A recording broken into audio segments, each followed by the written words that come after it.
जय हिंद दोस्तों। भारत देश के प्रधानमंत्री पंडित जवाहरलाल नेहरू के एक सेक्स वर्कर के साथ ऑफिशियल मीटिंग चल रही थी। मीटिंग के दौरान ही बातचीत करते करते पंडित जी कहते हैं कि आप ये सब छोड़ क्यों नहीं देते, ये सब काम आप उन दिनों को अगर याद कीजिए जब आपके माता पिता पढ़ाते लिखाते थे। काश कि आप ईमानदारी से पढ़ाई की होती, न केवल आपको एक अच्छा घर ही मिलता, परिवार मिलता, बल्कि एक अच्छा पति भी मिलता और एक अच्छे जीवन साथी मिलता और जीवन एक अच्छा जीवन होता। इस जीवन में ना कोई इज्जत है, ना कोई परिवार है, ना ही घर है, ये कुछ भी तो नहीं है आपके पास, ये सब छोड़ क्यों नहीं देते। तो सेक्स वर्कर ने इतना सुनने के बाद कहा कि सर आप मुझसे शादी कर लीजिए, शादी के बाद ये सब कुछ हम छोड़ देंगे। जैसे ही वैसे ही बात को बोलते हैं पंडित जी के सामने, पंडित जी की प्रधानमंत्री सुनते ही एकदम से पका जाते हैं, चौक से जाते हैं, कुछ भी कहने से पहले एकदम चुप हो जाते हैं। उसके बाद वो कहती है कि सर सलाह देना तो बहुत आसान है, लेकिन किसी बात को मान लेना ये बहुत मुश्किल है। हम लोग यहाँ से निकल करके कहीं बाहर जाते हैं तो लोग हमें अच्छी नज़र से नहीं देखते, भले ही चाहे वो लोग कितने भी वक्त हमारे साथ गुजारने की प्रयास क्यों ना करे। कोई भी इंसान अपनी जिंदगी में अपनाने की बिल्कुल कोशिश ही नहीं करता तो कौन हमें अपनाएगा। आप भी तो एकदम पूरी तरह से खामोश हो गए थे। इतने बात सुनने के बाद प्रधानमंत्री से वो दोबारा कहती है कि ये बात सिर्फ आपको एहसास दिलाने के लिए किया कही थी, ना कि आपको परेशान करने के लिए या फिर आपको बेइज्जत करने के लिए कहते। प्रधानमंत्री जी कहते हैं कि हम समझ सकते हैं कि तुम क्या कहना चाहती हो। साथ में ये भी कहते हैं कि तुमने जो हमारे सामने मांगे रखी है, हम उन सभी मांगों को पूरी करने के पूरा प्रयास करूंगा। आज कहानी ऐसे ही एक वैश्या की है जो आगे चल करके न केवल बहुत वैश्याओं की मां बन जाते हैं, न जाने कितने ऐसे लावारिस लाशों का अंतिम संस्कार भी कराया, न जाने कितने भिखारियों को नया जीवन दे दिया, कितने लावारिस बच्चों को उसने एक नई जिंदगी दे डाली। आज उस वैसे कोई भी वैसे उसको अगर याद करती है तो एक माँ के रूप में याद करती है, माँ गंगा के रूप में उसे देखती है।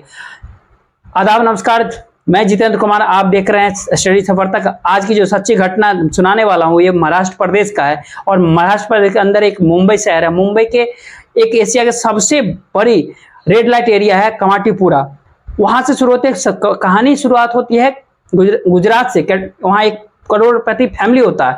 वहां सेठ के घर में एक ऐसी कोई भी सुख सुविधाएं नहीं थी जो नहीं मौजूद हो। सारे चीज थे, सारे सुख सुविधाएं थे, जो भी चीज होती है, पैसा हो, जरूरत की चीज होती है। उस समय में जो देश में अंग्रेजों का शासन उस दौरान हुआ करता था और उस समय में किसी भी इंसान के पास पैसा होना भी बहुत अपने आप में बड़ी बात है। इस घर में भी बिल्कुल सब कुछ था और एक बेटियां भी थी, लड़की भी थी। वो पढ़ने जाते थे लेकिन उस लड़की का मन पढ़ाई में कम और उसका फिल्मों में बहुत ज़्यादा था। एक दिन इस लड़की के घर में एक लड़का आता है जिसका नाम होता है रमनिंग। रमनिंग दरअसल अकाउंटेंट का काम संभाला करता था इसके यहाँ, और घर में जितने भी लोग अकाउंटेंट या फिर उनके बिजनेस के व्यापार से जो भी काम होता था उसको देखता था वो। और एक दिन जिस लड़की को, जिसका नाम होता है गंगा, प्यार से लोग उसे गंगा कह करके कहते थे, उसका नाम था गंगा हरजीवन दास। उम्र लगभग 16 साल के आसपास रही होगी। जैसे ही इस लड़की को यह पता चलता है हमारे घर में जो अकाउंटेंट है वो मुंबई से ताल्लुकात रखता है, वहां से वो आया है, क्योंकि आजकल उसे मुंबई के नाम से भी बुलाते थे वहां के लोग, और बम्बई करके जब बुलाते थे तो बम्बई के ताल्लुकात रखता है। तो उस लड़की की, उस लड़के में बहुत ज्यादा इंटरेस्ट आ जाता है, दिलचस्पी आ जाती है। जब 10 या 12 साल लड़का वो बड़ा भी होता है फिर भी वो जाती है लड़की और पूछती है कि क्या तुमने फिल्मों की शूटिंग को नजदीक से देखा, क्या हमने किसी हीरो को बहुत करीब से देखा, कोई बॉम्बे में कहाँ कहाँ घूमे हो, कैसे संगीत होता है, कैसे फिल्म शूटिंग होता है। एक एक बारी से बारी छोटी छोटी बातें वो जानना समझना चाहती थी, पूछती थी, क्योंकि उसे फिल्मों से बहुत ज्यादा लगाव था, फिल्मों में जाना था उसे। वो मन में कह रही थी कि हम तो हीरोइन बनना चाहती है, मुझे वहां जाना है। जब हीरोइन बनने वाली बात होती है हंस के मुस्कुरा देता था लड़का, और ऐसे बातचीत करते करते आगे बीतता गया। 28 साल का वो लड़का, 16 साल की वो गंगा, उन दोनों की दोस्ती हो जाती है। दोस्ती कब प्यार में बदल जाता है इसको पता ही नहीं चलता। और एक दिन गंगा उससे कह देती है कि मुझे यहाँ नहीं रुकना, मुझे तुम्हारे साथ मुंबई जाना है। मुंबई जाने की बात वो कर बैठती है। उसके बाद मौका पाते वो अपने घर से निकल जाती है, भाग जाते, सीधा मुंबई जाती है। मुंबई जाने के बाद एक मंदिर में शादी करते हैं दोनों धूमधाम से। जो मिलने वाले लोग थे वो लोग भी वहाँ पहुँचते भी उस लड़के के, और वहाँ पे रमणीक जो उसका नाम होता है वो बहुत सारा प्यार भी करता था, कुछ पैसे थे उसके पास तब तक। जब तक पैसा था तब तक जिंदगी बहुत अच्छी चल रही थी, सब कुछ एकदम ऐसे लग रहा था जैसे सपने बिल्कुल पूरे होते जा रहे हैं। और गंगा भी उसके साथ बेइंतहा खुश रहती थी और वो एक दूसरे के साथ अच्छी जिंदगी जी रहे थे। लेकिन एक दिन वो कहता है कि रमनिंग बोलता है कि मेरे पास पैसे नहीं है अब, और पैसे नहीं है तो यह हमारे खर्च कैसा चलेगा। मैं चाहता हूं कि तुम कुछ दिन मौसी के पास रुक जाओ और मैं पैसे कमाने का इंतजाम करता हूं, मुझे कुछ दिन के लिए यहाँ से बाहर जाना होगा। वो अपने मौसी के पास उसको छोड़ करके जाता है और मौसी के पास छोड़ने के बाद मौसी से कहता है कि मौसी तुम इसका पूरा ख्याल रखना, इसे अपनी बेटी की तरह ही समझना, तुम बेटी की तरह समझने की बात करता है। और वहां से वो चला जाता है।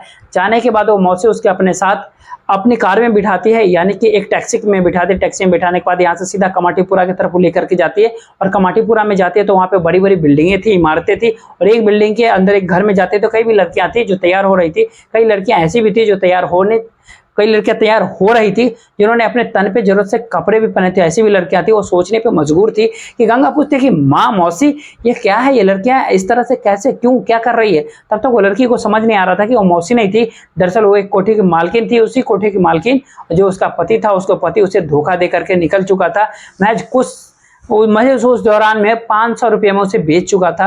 और वो लड़की अब समझ पाती, वहां से बाहर भागने की कोशिश करती, क्योंकि कोठी से निकल पाना किसी भी लड़की के लिए आसान इतना नहीं था। और यहाँ से उसकी एक नई जिंदगी की शुरुआत होती है, ऐसी जिंदगी जिस जिंदगी की वो गंगा ने कभी भी कल्पना ही नहीं किया था। और देखते ही देखते उसके साथ आए दिन हर दिन कोई ना कोई गैर मर्द, नए चेहरे, नए लोग आते थे और नए नए लोग उसके साथ घिनौना कृत्य का काम करते थे, उसके साथ दैहिक संबंध बनाते थे। और उस जिंदगी की वो परेशान हो गई थी और वक्त के साथ साथ उसको धीरे धीरे आदत पड़ गई थी। और जाए तो जाए कहाँ क्या करे, लेकिन उसको नहीं पता था जो उसके साथ जो समय चल रहा है, इससे भी खराब वक्त, इससे भी बुरा वक्त उसके जिंदगी में अब आने वाला है। दरअसल जिस इलाके में इन जगहों पे जो कब्जा हुआ करता था पठानों का, और पठान का जब कुछ लैंड ज्यादा हुआ करता था, वहां पे एक ऐसे शौकत खान पठान के नाम से एक व्यक्ति इंसान आता है। उस व्यक्ति का इंसान का इसी गंगा नाम की लड़की पे पड़ता है उसका नजर, और गंगा की तरफ देख करके वाकई आकर्षित होता है और उसके पास जाता है, उसको कहता है, जबरदस्ती करना शुरू कर देता है। हालांकि गंगा ने इस बात का विरोध भी किया, उसने ऐतराज किया, लेकिन जैसे वो कर रहा था, जिसके साथ वो जबरदस्ती कर रहा था, न केवल उसने जबरदस्ती करने के बाद उसका विरोध ही किया, बल्कि उसके ऊपर एक शौकत खान पठान को उसके ऊपर बहुत ज्यादा पीटा, मारा भी। जो भी उसकी कमाई बनती, फीस बनती थी, वो फीस भी नहीं दिया। वहां से वो चला जाता और दबंगई करते हुए निकल जाता। पूरा का पूरा कोठा शांत था, क्योंकि जो शौकत अली खान जो पठान जो था, वो उस इलाके का गुंडा होता है और गुंडे के नियम के लिए दोनों डॉन का काम करता है और मर्डर भी किया करता था। ये शौकत खान का कोई विरोध कर सके, किसी में हिम्मत ही नहीं था। समय आगे निकलता है और आगे एक सप्ताह के बाद फिर से वो कोठे पे पहुंचता है। उसी कोठे पे आने के बाद फिर से गंगे के पास जाता है और गंगा से कह करके फिर से वो जबरदस्ती करता है। गंगा विरोध करती है तो उसको बुरी तरीके से फिर से पीटता है और मारता है। इतना पीटता है कि उस लड़की को, गंगा को, मजबूरन हॉस्पिटल के अंदर भर्ती कराना पड़ जाता है। और गंगा के सामने करो या मरो वाली स्थिति आ गई थी। या तो हर दिन उस शौकत खान का टॉर्चर झेले, परेशानी झेले, या फिर वो चुपचाप अपने सहन करती चले जाए, या फिर उसी का विरोध करे। खूब सोचने के बाद उसने पूछा कि मुझे क्या करना चाहिए।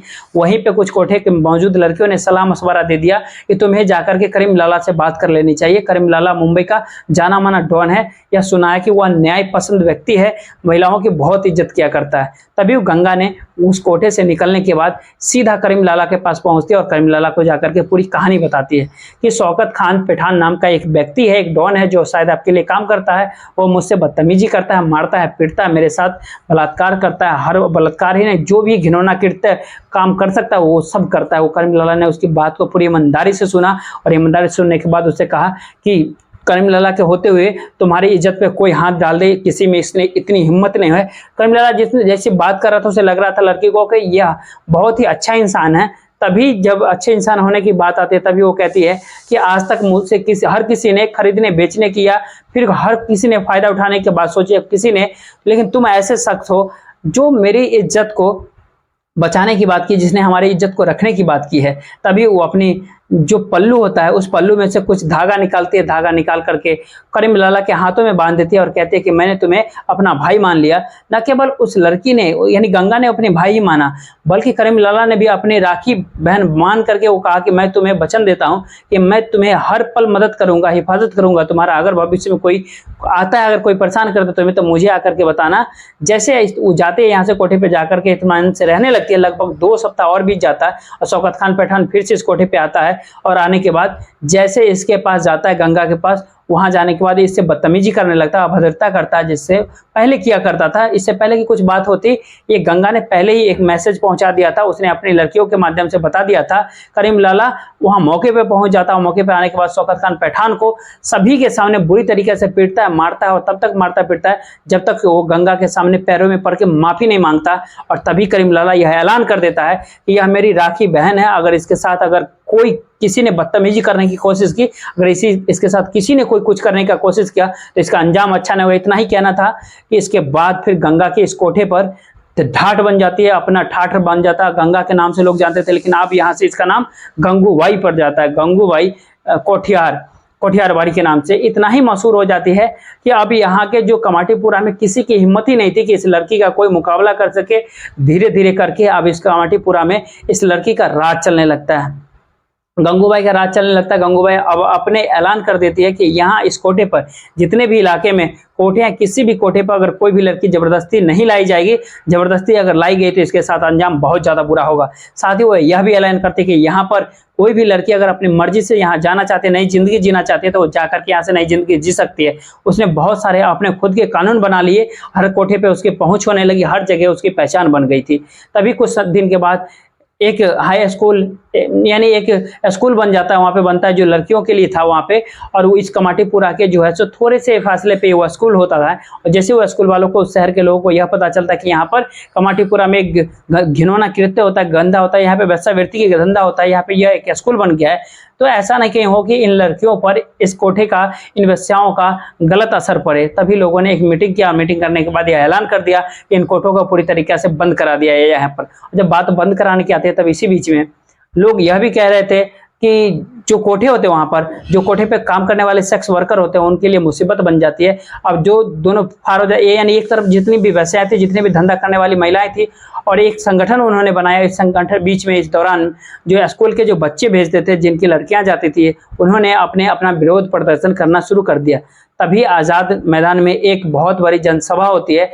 ये साल 1960 के आसपास की बात है। जैसी जनसभा होती है और जनसभा में यहाँ के अगुवाई करते हैं ये गंगूबाई कठियावाड़ी, और यह ऐलान करते हुए, यह बात करते हुए कहते हैं कि अगर कमाटीपुरा न हो तो बम्बई की सड़कों पर जितनी भी महिलाएं, लड़कियां चलती है, उनकी इज्जत नीलाम हो जाएगी। और यह शहर के जो अच्छे लोग हैं, शहर के जो ऐसे लोग हैं जो अपने आप को बहुत ईमानदार और साफ सुथरा लोग कहते हैं, वही उन महिलाओं की, लड़कियों की इज्जत को तार तार कर देंगे। इसलिए इन कोठे को रहने दिया जाए, और ये जो स्कूल चल रहा है, इस स्कूल से हमारा कोई भी मतलब नहीं है। 1960 के अंदर आज़ाद मैदान में कुछ इस तरीके से भाषण दिया था कि उस दौर में जितने भी मैगजीन चला करता था, जो प्रेस मीडिया था, वो जो भी अखबार चला करते थे, उस सब खबर को बड़ी प्रमुखता से छापा था। और पूरे शहर में एक तरह से इस गंगूबाई का नाम हो जाता है, हर कोई इस गंगूबाई को उसके नाम से पहचानने लगता है। और धीरे धीरे समय आगे गुजरता है। तभी एक दिन जो सो गंगूबाई के कहने पर ही एक मीटिंग फिर से फिक्स होती है भारत के प्रधानमंत्री पंडित जवाहरलाल नेहरू के साथ। और पंडित जवाहरलाल नेहरू के साथ जब ये मीटिंग होती है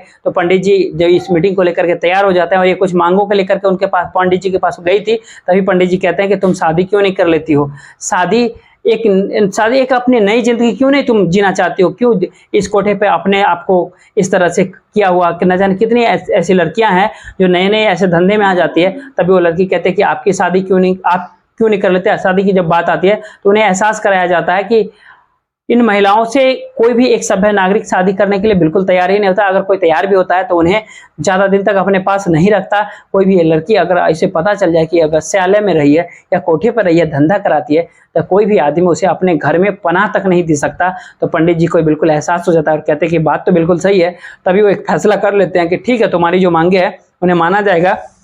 और शायद तब के बाद में जो स्कूल था वो बिल्कुल चलता रहा, जो कमाटीपुरा का वेश्यालय था वो भी चलते रहे, उन्हें में किसी ने रोकने की कोशिश ही नहीं किया। और ये बताया जाता है कि एशिया का सबसे बड़ा जो वेश्यालय था, यहाँ पे सबसे ज़्यादा वेश्याएं यहाँ पर साल 2060 के आसपास का जो आंकड़ा है वो लगभग 2 लाख ऐसे लोग थे, ऐसे वेश्या थे जो यहाँ पे काम करते थे। देश के अलग अलग हिस्सों से आती थी। वो वक्त बदला और सब तरीके बदल गए। अब इस तरीके के कोठे संख्या भी कम हो गई है, साथ ही यहाँ पर काम करने वाले वेश्याओं की संख्या भी कम हो गई है। लेकिन इस लड़की ने, जो गंगा थी, गंगा से ये गंगूबाई बन जाती है। और गंगूबाई ने जो लावारिस लाशों का अंतिम संस्कार करने में दिलचस्पी दिखाया, जो हर गुरुवार को वो सुबह 7 बजे से लेकर के शाम 7 बजे तक जितने भी भिखारी आते थे उनके भिखारियों को पैसे दिया करते थे। यही नहीं, जबरदस्ती लड़कियों के लाने पर पूरी तरह से पाबंदी लग जाती है। यही पता चल जाता है, ये उस कोठे के मालकिन को, जो दलाल होता था, उसके खिलाफ बड़ी कार्रवाई करवा देती थी। यही नहीं, वेश्याओं के जो बच्चे होते थे उन्हें अच्छे एजुकेशन शिक्षा देने पर भी ये व्यवस्था की गई। साथ ही पशु पक्षी जो भी हो, सब जानवर पे भी उनके खाने पीने के इंतजाम भी की जाती थी ताकि वो अच्छे से जी सके। ये गंगूबाई ने जो किया, इसको आज भी सबको याद करते हैं। कोई भी बच्चा आज भी इसको एक माँ की तरह देखते हैं। इस वीडियो में इतना ही, आगे